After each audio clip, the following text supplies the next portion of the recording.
Bonjour à tous et bonne année 2020. Là, c'est la première...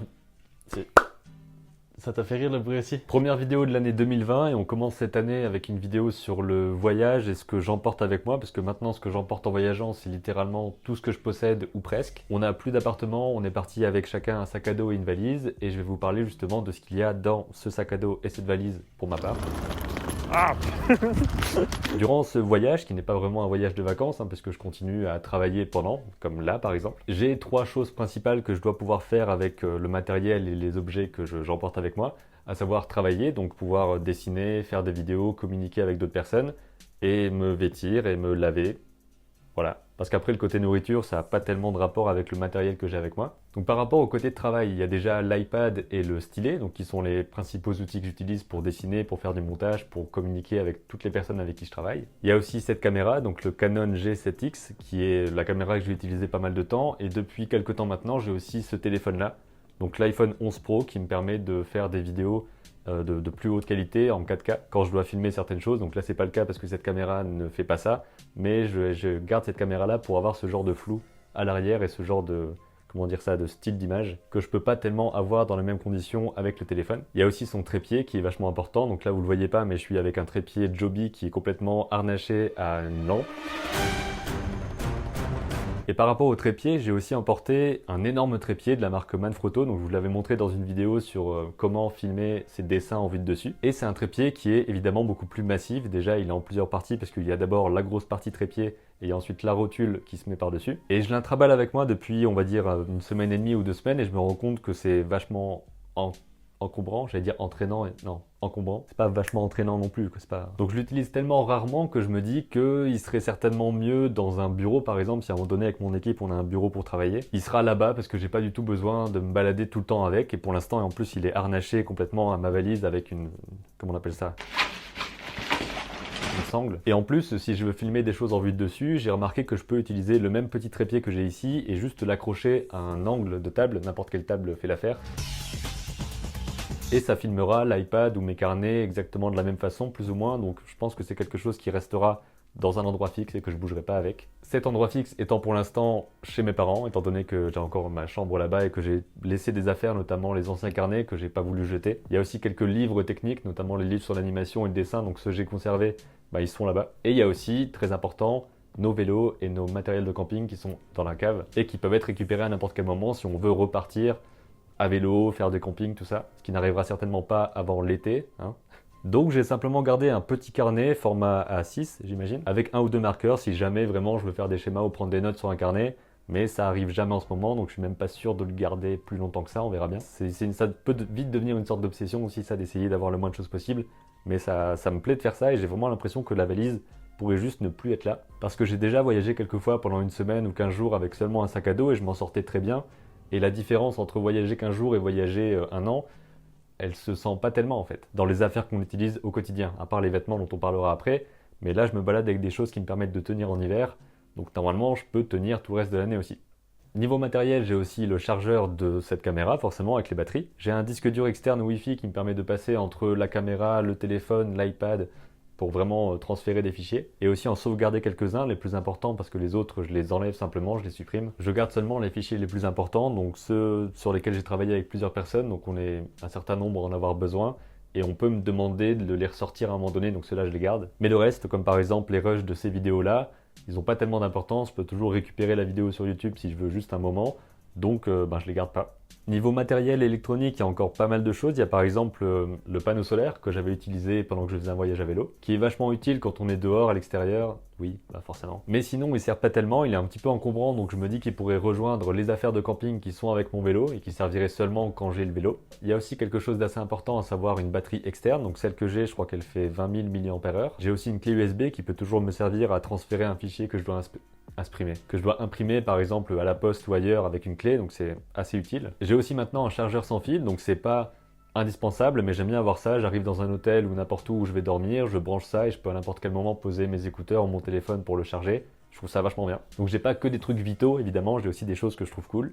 J'ai donc mon téléphone principal qui me sert à filmer pas mal de choses et j'ai aussi mon téléphone d'avant qui me sert en cas de besoin. Je me suis aussi acheté il y a quelques jours des AirPods, donc les écouteurs sans fil de chez Apple qui me servent pour mon iPad et mon iPhone. Et ils commencent petit à petit à remplacer mon casque, donc le Sennheiser PXC550, qui est vachement plus volumineux évidemment, mais qui lui a, comment on appelle ça, réduction de bruit, donc qui est vachement intéressant pour le train ou pour l'avion par exemple, mais il a un petit problème au niveau d'une des parties. Donc je vais le renvoyer parce que je peux faire jouer la garantie, donc on va voir avec ça. Mais en tout cas pour l'instant je me débrouille avec seulement ça, qui rentre dans la poche et c'est vraiment quelque chose que j'apprécie en fait. Tous les objets que j'essaye de prendre avec moi, c'est ceux qui sont petits, qui sont maniables, qui sont légers et qui ont quand même un niveau de qualité suffisant pour que ce soit agréable à utiliser au quotidien. Donc ça je pense que ça rentre complètement là-dedans. Il y a aussi mon micro que j'utilise actuellement branché au téléphone. Donc ça c'est un micro de la marque Rode, je crois que c'est le Rode Lave Pro, un truc comme ça. Là, il faudra que je mette le truc. Et c'est à peu près tout pour le matériel que j'utilise vraiment tous les jours, ou en tout cas régulièrement. Par exemple, le micro, je l'utilise pas tout le temps. Et il y a d'autres choses où justement, je suis en train de me demander si j'en ai besoin ou pas. Par exemple, j'ai des choses qui peuvent toujours servir, on va dire, comme une paire de ciseaux, un cutter, qui peuvent être assez problématiques, par exemple, pour voyager en avion, parce que j'imagine que je peux pas voyager en avion avec des lames dans ma valise. Surtout que tout ça, c'est censé rentrer en cabine, donc c'est-à-dire être avec moi pendant le vol, et ça je pourrais pas l'avoir, donc autant ne pas l'avoir. J'ai des tournevis aussi au cas où, à voir si je le garde ou pas. Et pareil pour le reste du matériel de dessin, parce qu'en gros j'ai pris une petite règle métallique, j'ai pris un taille-crayon, quelques crayons de couleur. Au départ j'avais carrément pris de la peinture et tout, mais enfin ça je sais très bien que je vais pas en faire et ça me dérange absolument pas de pas en faire, donc je les ai laissés dans l'endroit de confiance. À mon avis, toutes ces choses-là vont partir en fait, parce que je vais pas en avoir besoin au jour le jour. Et c'est un peu pareil avec certains vêtements, parce que je suis parti avec pas grand-chose, déjà que je possédais plus grand-chose en termes de vêtements. Je suis notamment parti avec, à mon avis, 5 ou 6 t-shirts. Enfin, ce que j'appelle t-shirts, c'est des choses comme ça, assez fines, à manches longues. Donc l'intérêt de tout ça, c'est de toujours avoir les tenues qui nous plaisent le plus. C'est le principe derrière ça. Et je me rends compte petit à petit que j'ai pas besoin d'en avoir 4 ou 5 ou 6 et que 3 suffisent amplement. Donc il y en a 3 relativement fins, il y en a 2 un peu plus épais qui me servent justement quand il fait un peu plus froid comme ça en ce moment. Et j'ai ensuite 2 pantalons qui vont peut-être devenir un seul parce que je me rends compte que je peux faire avec un seul et le laver régulièrement. Donc la partie lavage, forcément c'est un truc qui vient en compte, qu'on doit prendre en compte. Et qui est finalement pas si contraignant que ça. En gros, il suffit de tous les jours ou tous les 2 jours ou un peu plus que ça selon la dose qu'on a. On lave ses vêtements à la main avec du savon dans un lavabo d'hôtel ou peu importe où on est. On les fait sécher pour la nuit, on les récupère le lendemain et c'est très facile à faire en fait. Donc dans le fait de laver, il y a évidemment une petite boîte avec du savon qui rentre aussi dans le sac. Une serviette qui peut servir autant pour le corps que pour les mains, qui font partie du corps, c'est bizarre de différencier les deux. En microfibre, donc quelque chose qui sèche assez vite, c'est aussi le cas des vêtements que j'ai. Enfin, ils sont pas en microfibre, mais en tout cas ils sèchent relativement vite. J'ai aussi de quoi aller dans un pays chaud ou dans une région plus chaude à n'importe quel moment avec une casquette, des lunettes de soleil, un short, des tongs, bref, tout ce qui peut servir là où ça caille pas comme il l'a. Il y a juste un truc que je me demande, c'est là j'ai un gros manteau qui me permet de pas avoir froid en hiver et j'ai aussi des grosses chaussures. Si à un moment donné on va dans un truc où il fait plus chaud et qu'on n'a pas besoin de ça, qu'est-ce qu'on fera de ces trucs à ce moment? Est-ce que je vais me trimballer toujours avec un gros manteau sous le bras alors qu'on est aux Caraïbes? J'en sais rien.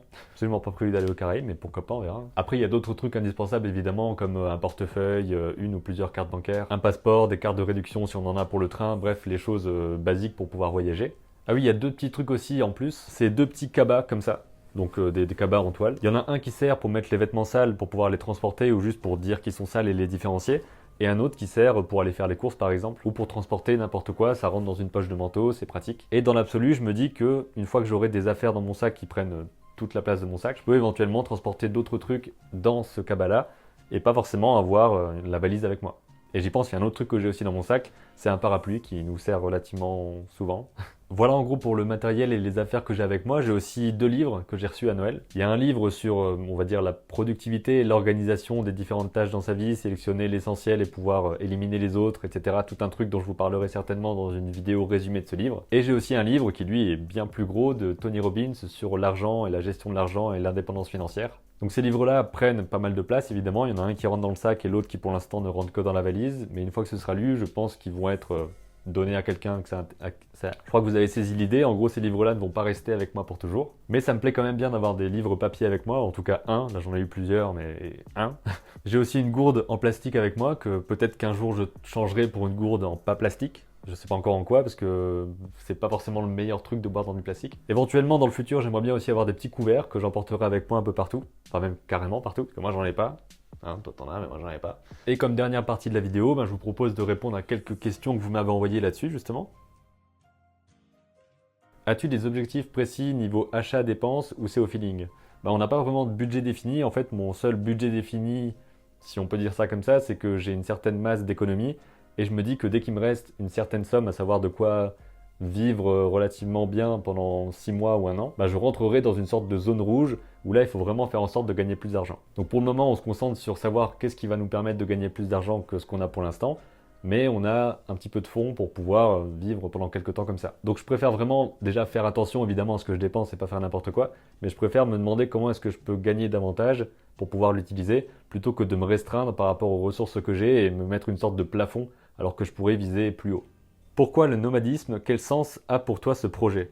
Est-ce que c'est vraiment un projet en soi? Pas vraiment, en fait c'est juste que pour le moment, on a envie de vivre comme ça, de vivre là où on le souhaite, au moment où on le souhaite. Dans l'idéal, évidemment, comme beaucoup de gens j'imagine, on voudrait avoir un endroit où on peut être chez nous tranquillement. Mais tant qu'on n'a pas trouvé cet endroit et qu'on ne peut pas investir pour avoir cet endroit, on vadrouille et on vit quoi. Et ensuite, la vie en van, est-ce que tu y as déjà pensé?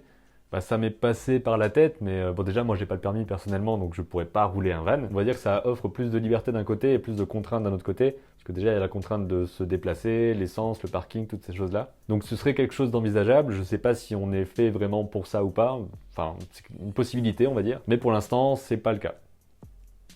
Je pense que ça se voit qu'on n'est pas dans un van actuellement. Alors c'est vraiment un van de bâtard, quoi. Mais comme je disais, l'objectif c'est d'être plus libre et de faire ce qu'on veut quand on veut, comme on le veut. Donc justement, si vous me demandez parfois où est-ce que je vais, où est-ce qu'on va aller d'ici quelques temps, etc., on n'a pas forcément ces idées-là en tête. Et déjà, on vous le dirait pas forcément où on va d'ailleurs. On a des plans pour l'avenir, mais on n'est pas obligé de tout faire à une date précise, on va dire. C'est justement ce genre de liberté qu'on essaye d'avoir à travers toute la démarche que je vous présente dans ces vidéos-là et que j'essaye de vous partager pour peut-être vous motiver à y réfléchir pour vous-même et à peut-être faire ce même genre de choses si ça vous tente. Voilà, je pense que j'ai fait le tour de ce que je voulais vous dire. Je vous dis à bientôt pour une prochaine vidéo et d'ici là, comme d'habitude, créez vos images et racontez vos histoires.